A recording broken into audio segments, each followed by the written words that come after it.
Bienvenidos, queridos hermanos, a este su programa de Apologética Católica.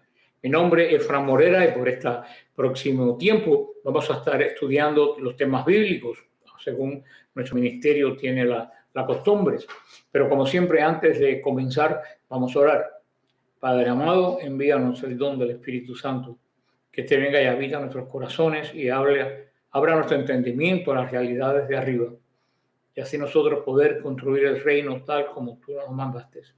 Todo esto te lo pedimos en nombre de Jesús el Señor. Amén. María, Madre de la Iglesia, ruega por nosotros. Pues bien, hemos estudiado tres de los profetas mayores, Isaías, Jeremías, Ezequiel, que nos ha tomado mucho tiempo.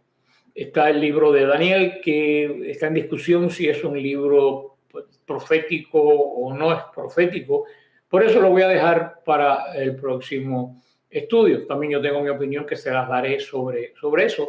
Como hemos estado tanto tiempo estudiando estos libros grandes, vamos a comenzar hoy a estudiar a los profetas menores, que son mucho más cortos, como lo indica su nombre, y después entraremos en Daniel. Pero como siempre, vamos a comenzar en el nombre del Padre, del Hijo y del Espíritu Santo. Los profetas menores. Los profetas menores son 13 libros proféticos. ¿Por qué le llaman menores? Porque son de menor longitud, no que sean menos importantes que los mayores. La palabra de Dios es la misma. Se le llama menores porque escribieron muy poco. No quiere decir que profetizaron poco, quiere decir que lo que ha llegado hasta nosotros es muy poco. Y está a continuación de los profetas mayores. En el canon hebreo están agrupados en un solo libro al final de los Neivim, de estos libros. No se sabe cuándo se recopilaron estas obras, ni cuándo se trasladaron a un solo rollo. Pero la primera evidencia extrabíblica que se tiene de estos textos fue aproximadamente hacia el año 180 antes de la era cristiana, en los escritos de un tal Jesús ben Sirac. La evidencia de los rollos de Qumran, del Mar Muerto, sugieren que el orden moderno se estableció allá al 150 antes de Cristo. Se cree que inicialmente se recogieron los 6 primeros y más tarde se agregaron otros 6. Los dos grupos parecen complementarse entre sí. En marzo, y es curioso este dato, de 2021, se hallaron fragmentos de un pergamino bíblico escrito en griego en una cueva de un acantilado de una reserva natural de Israel, en Nahal Heber, cerca de una de las cuevas famosas estas. Dicho fragmento ha permitido reconstruir pasajes de esta colección. Hay fragmentos del libro de Zacarías y del libro de Nahum. Y así a la larga va a contribuir a entender la historia de la traducción griega de la Biblia, que es la primera recopilación de los libros santos que conocemos. Mucho antes de que no todos los eruditos modernos, por supuesto, están de acuerdo en que este proceso de edición que produjo el libro de los 12 se terminó, se alcanzó definitivamente en la Jerusalén del periodo entre el año 500 y el año 300 antes de Cristo, aunque no hay un concurso sobre la fecha correcta.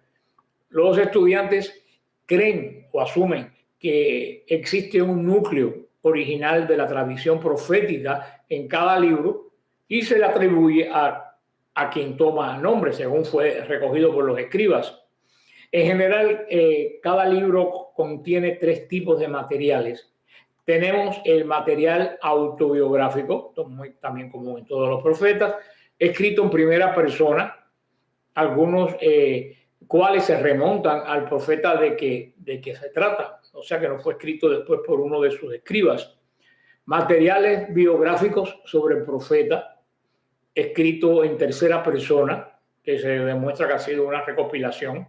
Oráculos o discursos de los profetas, en general de forma poética y que abarca una cantidad tremenda de géneros, desde la alianza hasta oráculo contra las naciones, juicios, discurso, canciones, himnos. A pesar de ser libro pequeño, tiene mucha variedad, es muy, muy valiosa.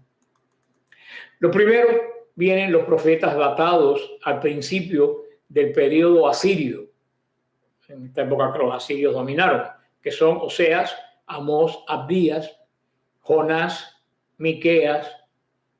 Joel no estaba datado, pero se colocó posiblemente antes de Amós, según dice una de las partes finales del libro de Joel 3:16, pero siendo muy parecidos, o sea que no hay una gran diferencia. También podemos encontrar tanto en Amós 4 como en Amós 7, como en Joel 1, la descripción de una misma plaga de langosta. Son hechos que se repiten. Después se sitúan los profetas correspondientes al periodo posterior a Sirio, que son Nahum, Habacuc y Sofonías. Por último, vienen los correspondientes al periodo persa, ya cuando está Darío, que es Ageo, Zacarías y Malaquías. Sin embargo, es bien importante tener en cuenta que la cronología no es la única consideración, ya que parece que hay un enfoque enfático sobre Jerusalén y sobre Judá, o sea que fue la preocupación principal. Y por último tenemos el libro 3, el libro de Baruch, que es un libro llamado erróneamente, repito, erróneamente deuterocanónico, perteneciente al canon bíblico, pertenece a nuestro canon bíblico, que se encuentra en el Antiguo Testamento y que lo han catalogado también como libro apócrifo, que es otro, ¿verdad? Esto es todavía peor, es un libro horroroso ese, que lo califiquen como libro apócrifo. Esto lo han hecho los protestantes. El libro de Baruch existe solo en griego y esa es la razón por la cual pues, lo han achacado sobre todo de apócrifo, como todos los libros escritos en griego que quitó Lutero. En la versión de los 70 no comprende más que dos primeras partes del profeta, seguido por una tal carta a Jeremías. Recuerden que Baruch parece que era el escriba de Jeremías, que estaba dirigido a los mismos lectores y que está incluido como en este libro. Como le dije, la Septuaginta tiene separado estas cartas de Jeremías, pero verdaderamente esto no es muy importante. La Vulgata desde el siglo IX juntó la carta con el libro de Baruch y la tiene como un capítulo más. La carta de Jeremías es un discurso apologético sobre la idolatría. Y verdaderamente es importante. Podemos decir claramente que Baruch no es un libro apócrifo. Nuestra iglesia es la iglesia que compiló el canon bíblico, no existía más ninguna iglesia. Los libros que están ahí son los libros que nosotros compilamos en el siglo IV bajo el Papa Dámaso, que fue cuando se compuso el canon de lo que se conoce bíblico, con la misma autoridad que se definió el Nuevo Testamento, que es aceptado por todas las iglesias, los 27 libros, se definió que el Antiguo Testamento era la versión de los 70. Tú no puedes aceptar una decisión y rechazar la otra. O están mal todas, entonces tenemos un gran problema, o están bien. Oseas y Miqueas son contemporáneos de Isaías. Ellos van a tener un tema que a nosotros nos va a sonar familiar. Anuncian la invasión asiria como una llamada de atención del Señor para que se restaure la alianza. Recuérdense que el enfoque, lo que une a todos los libros de la Escritura, desde el Génesis hasta el Apocalipsis, es el pacto, es la alianza con Dios.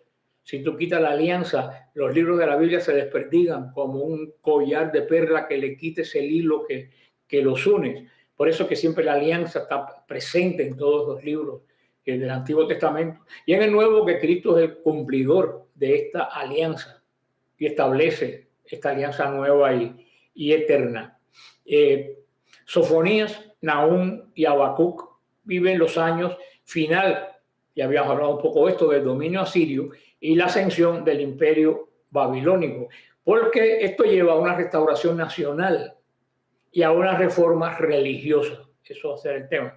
Ageo, Zacarías, Malaquías, Abdías y Joel proclaman una especie de euforia nacionalista después que son restablecidas las instituciones y se reconstruye el templo por Zorobabel después del destierro babilónico.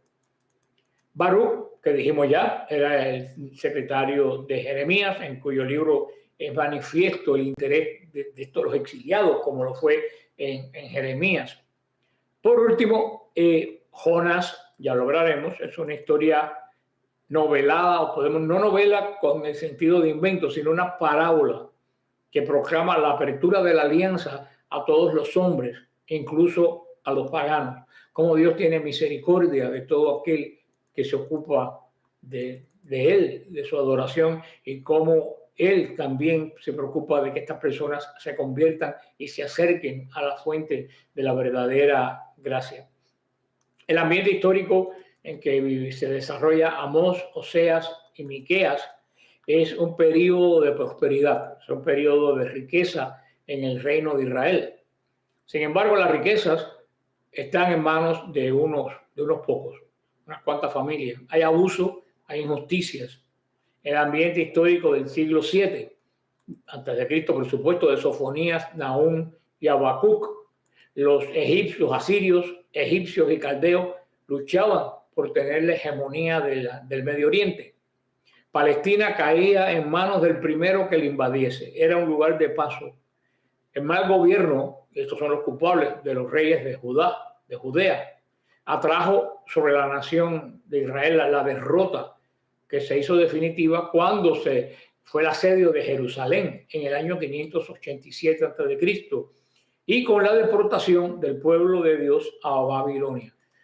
Cuando estudiamos estos libros dijimos que para mí personalmente fue prácticamente el final de un Israel, pudiéramos decir, con las raíces en la alianza, con la raíz en el Sinaí, porque después de esto se pierde o se extravía o esconde en el arca de la alianza, porque ya el pacto de Israel no lo había cumplido, y se desarrolla otra especie de judaísmo con un culto igual, pero yo personalmente diría que vacío, porque los sacrificios había que hacerlo delante del arca. Estaba mandado en el Levítico y el arca ya no estaba ni estuvo jamás en el santuario. Para mí pudiera decir que era un culto vacío, pero es una opinión personal. La dejo a que la interpreten la gente que estudia más profundamente. Esto es el concepto de cada uno de ustedes, porque esto no es dogma. El ambiente histórico del siglo VI al siglo III. Recuérdense que venimos caminando de la antigua alianza a Cristo. Ageo, Zacarías, Malaquías, Abdías, Joel, Jonás, Baruch. Después del imperio de Babilonia vino el imperio persa, que sujetó a Babilonia y ensanchó su imperio. Esto duró durante 2 siglos. Ciro es el primero de sus jefes, fue el que permitió a los cautivos de Babilonia volver a su patria. A Ciro le sucedió su hijo Cambises, tirano de los peores, caprichoso y enfermo, que se ganó el odio de todo el pueblo y fue asesinado. Le sucedió Darío, el gran Darío, que puso paz en todo el imperio. Durante el imperio de los persas, el pueblo de Dios regresa a su patria y se establece en el territorio original de ellos, sobre todo en la parte sur, ocupándose principalmente en la construcción de las murallas, en la reedificación del templo y en la restauración de la fe de sus padres. Esto lo predicó y lo estudiamos Esdras y Nehemías. Y también fue el gran constructor, el gran Zorobabel. Esta tarea fue facilitada por la política religiosa de los persas, que era una política muy liberal y respetuosa de las creencias de todos los pueblos que ellos dominaban. El objetivo doctrinal. de estos libros. El objetivo doctrinal de estos libros es, ante todo, conocer a estos profetas, que como ya le dije, por llamarse menores, no quiere decir que tengan menos importancia. El objetivo vivencial, pudiéramos decir, de este estudio es tomar conciencia de que nosotros, como bautizados, también somos profetas, y entender cómo estos hombres, que eran como todos nosotros, y que el Señor llamó en un momento determinado, pudieron cumplir esta misión profética de Dios, y reconocer que muchas veces nosotros, como bautizados, no estamos siendo profetas. Tal vez digamos, a mí el Señor no me ha llamado, yo te diría, y tú has escuchado, tú estás atento a lo que el Señor te quiere decir. Los libros proféticos, y sobre todos los libros proféticos, pero los menores también, son libros, podríamos decir, de género ardiente, podemos decir, o de género inflamado. Son libros que narran la lucha por la fidelidad a Dios, una lucha tremenda por esta fidelidad por parte de un pueblo que sorprendentemente una y otra vez y otra vez y otra vez fracasa. Los profetas se convierten así en los grandes incitadores del pueblo de Dios. Son los que mantienen la fidelidad a la alianza, los creadores de la esperanza en el futuro. Son hombres inspirados que se adelantan a su tiempo y van creando poco a poco una nueva relación entre el Dios vivo y Israel, el pueblo escogido. Necesitamos también en este momento de la iglesia personas así. Necesitamos ser incitadores del pueblo de Dios. Tenemos que ser personas que animen a la fidelidad a la alianza nueva y eterna que hizo Jesucristo, que esa alianza se mantiene en la iglesia a través de la sagrada tradición. En estos momentos tan oscuros que atraviesa la iglesia, de tanta confusión y de tanta desobediencia, tenemos que ser los hombres que vamos y mujeres que vamos creando esta esperanza en el futuro, que tenemos la promesa de Dios y que el Señor no nos va a desamparar, porque siempre se lo digo, recuérdense, el mal nunca tiene la última palabra. La última palabra la tiene Dios, porque ya venció el mal y la muerte. Ahora veamos un poco de los profetas, brevemente la introducción. Amós. Amós es el profeta de la justicia social. A mí me encanta Amós.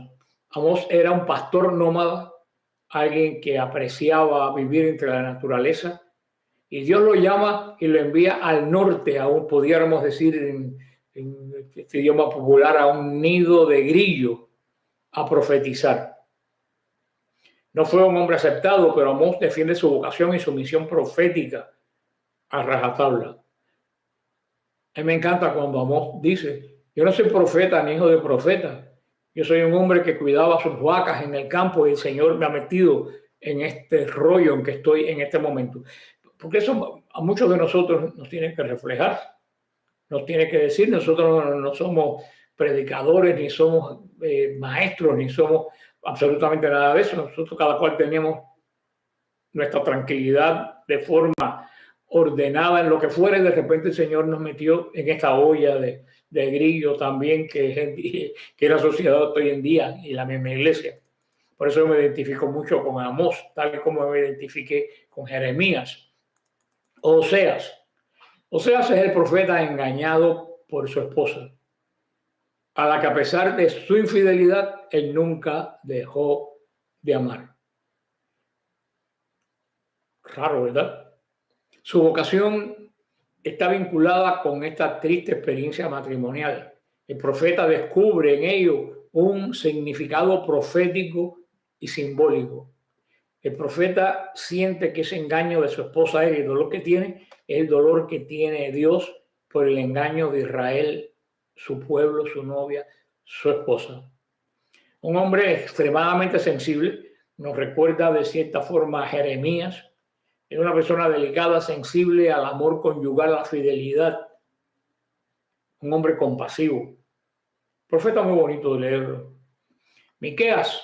Miqueas es el profeta de fuego, el Miqueas es el profeta del juicio de Dios, el defensor de todos los que están oprimidos por cualquier tipo de opresión.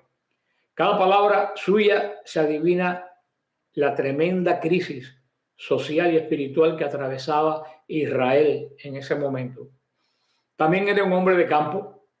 En un solo versículo, 6, 8, resume toda la preocupación de sus contemporáneos. Justicia, amor, Oseas, humildad, Isaías. Sofonías, aquel a quien Yahvé ha protegido, quiere decir, predicó en Jerusalén durante el reinado del total, inepto y desastroso rey Josías. Nos va a conocer el estado de Jerusalén antes de la reforma religiosa, nos habla de sus idolatrías, las costumbres extranjeras y paganas, el falso profetismo, las violencias que habían en la ciudad. Nos hace conocer también los sentimientos de los creyentes que verdaderamente aceptan con entusiasmo y vivieron la reforma que van a venir, la reforma del santo rey Josías. Nahum. Sabemos poco del profeta Nahum.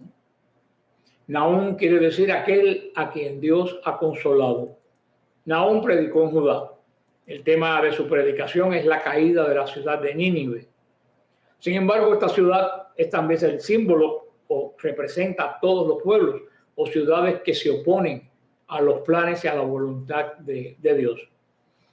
A Habacuc, poco sabemos de Habacuc también nosotros.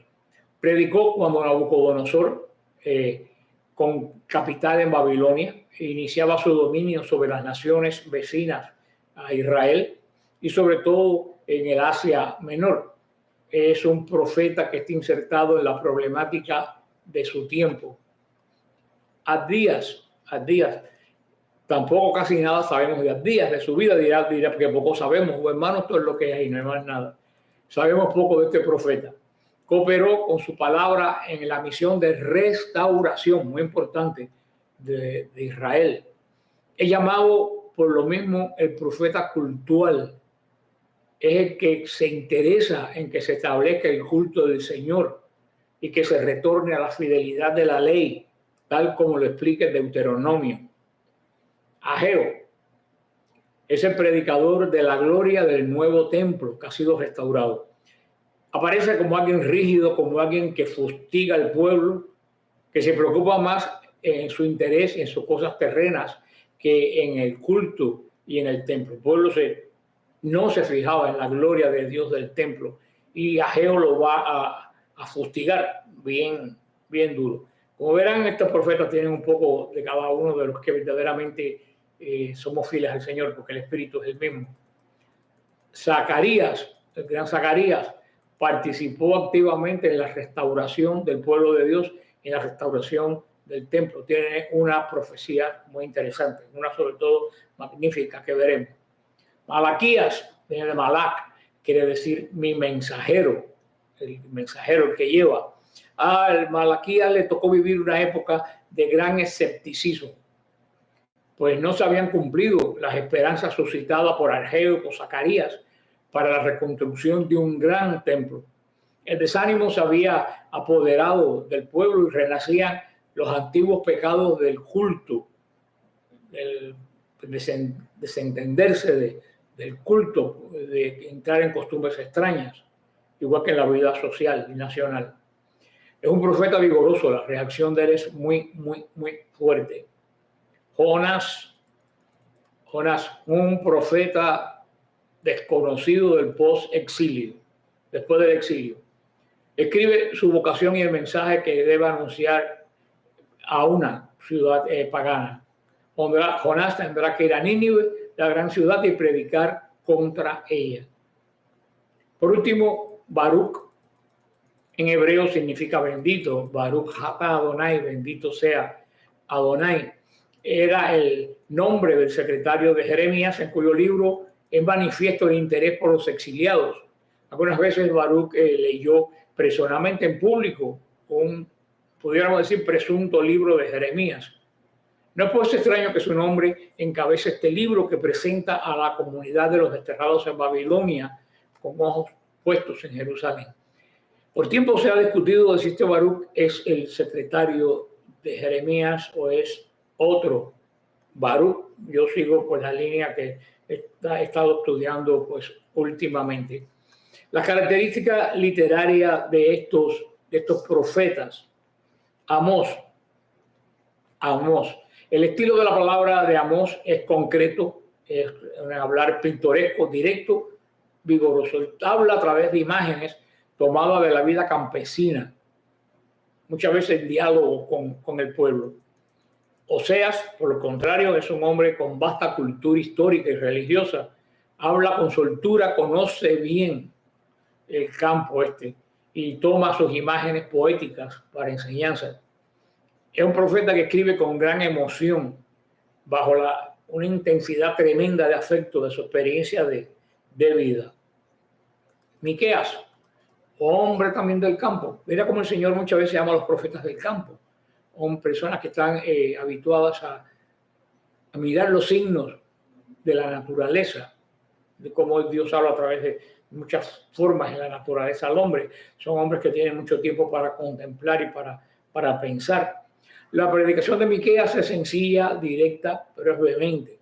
Usa el recurso de estilo oráculo, profecías, iniciando siempre así: escuchen, estén atentos, dando una tremenda solemnidad y fuerza a su mensaje. Es un estilo que se emparenta con Amós y Oseas porque es un estilo fresco, un estilo sencillo, es un estilo de gran apasionamiento. Sin embargo, hay veces que él hace una utilización de juegos de palabras que es muy difícil la comprensión de su texto. Algo verdaderamente curioso en un texto que tiende a ser sencillo. Sofonías es un libro corto entre los cortos profetas, escrito en un estilo directo, concreto. Su profecía se pueden acercar por sus temas a la de Amós.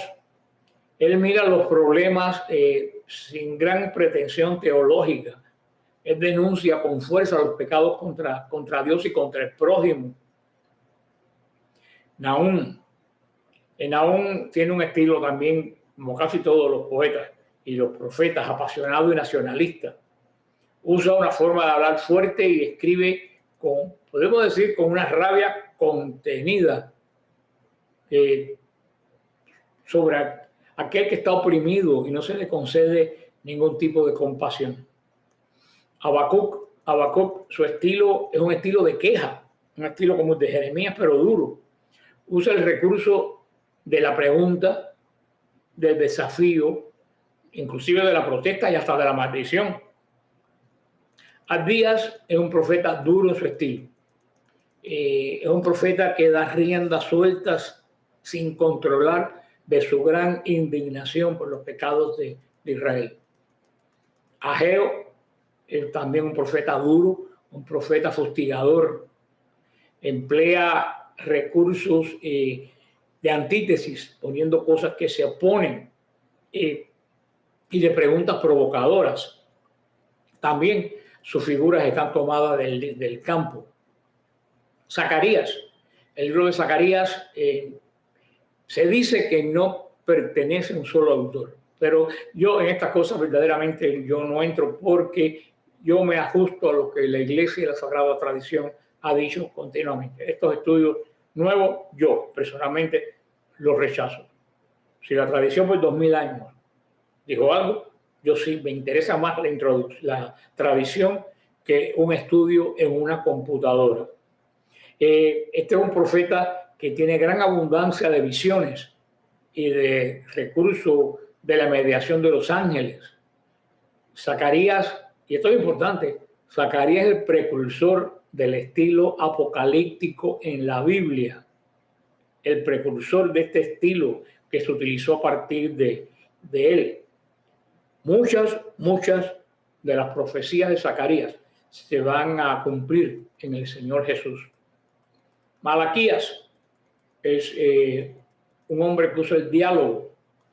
El profeta hace una afirmación, los que lo oyen lo objetan lo que dice o niegan lo que dice el profeta, y este se vuelve a justificar. Ese es el estilo de Malaquías. Un profeta que enfoca su predicar en la ley de Deuteronomio, en el cumplimiento, en hacer presente la ley que nos da este hermoso libro. Jonás, estamos ante una narración llamada Midrash, con intención de enseñar una verdad. Ya hablaremos un poco más adelante de este libro que algunos dicen que debía ser de enseñanza, otros dicen que es profética, hablaremos después. Baruch, su texto original en hebreo se ha perdido. No ha llegado a la versión de los 70, cuyos autores judíos lo admitían, por tanto, como un autor auténtico y canónico. Usa amonestaciones y palabras de consuelo, el vocabulario y ciertos giros que él tiene en el escribir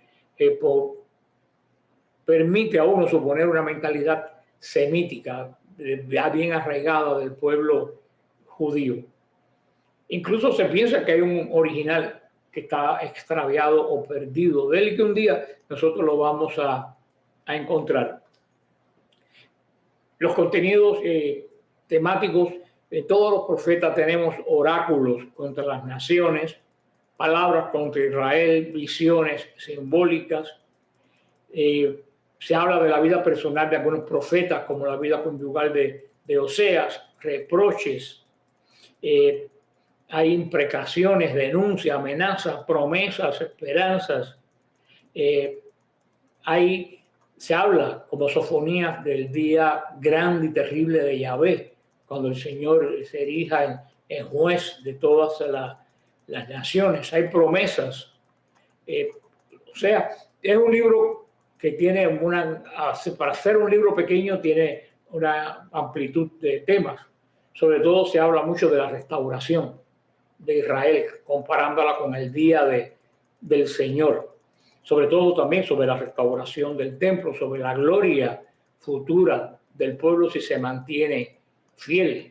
O sea, son profetas que vivieron este estilo de vida que fue el nuevo Israel después de que fueron libres, fueron dejados libres en Babilonia y regresaron llenos de esperanza a la tierra. O sea que ese es un libro, por lo menos yo creo que lo vamos a disfrutar. Vamos a encontrar mucho contenido teológico y espiritual, como nos va a decir que Dios es pródigo en sus dones, pero al mismo tiempo justo y exigente. Nos va a decir que hay que cumplir la alianza. Nos va a decir que solamente un cambio de vida radical puede salvar a una nación. Nos va a decir que los pecados están en contra de la bondad de Dios. Nos va a decir muy fuerte que el día de Dios será terrible.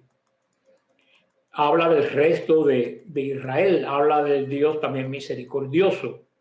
O sea, son temas que muchos profetas abundan en ellos, cada uno encarnado en el tiempo, en la experiencia que le tocó vivir. Son libros hermosos, espero que no tomen mucho tiempo, porque yo sé que muchas personas quedaron cansadas después del libro de Ezequiel, que fue con mucha unión con el profeta Ezequiel, con empatía con Ezequiel, porque Ezequiel vivió un momento religioso y social tal como lo está viviendo la iglesia y la nación. Por eso nos demoramos tanto. Pero bueno, tendremos el tiempo que el Señor quiera. Conclusión. El profeta vive profundamente, vive sobre su propia piel, la siente, la historia y la suerte de su pueblo. Es un hombre que se encarna en su tiempo como centinela de la alianza, como vigilante del pacto de Dios con los hombres. Y lanza otra vez oráculos, condenas. Otra vez cuando las cosas se ponen malas, consuela. Pero siempre, siempre, siempre interpretando los hechos a la luz de Dios y a la luz de sus promesas. Ojalá que esto nos sirva a nosotros también para cumplir nuestra obligación profética que recibimos en el bautismo por la unción. Nos vemos la semana que viene. Que el Señor los bendiga y los guarde. En el nombre del Padre, del Hijo y del Espíritu Santo. Amén.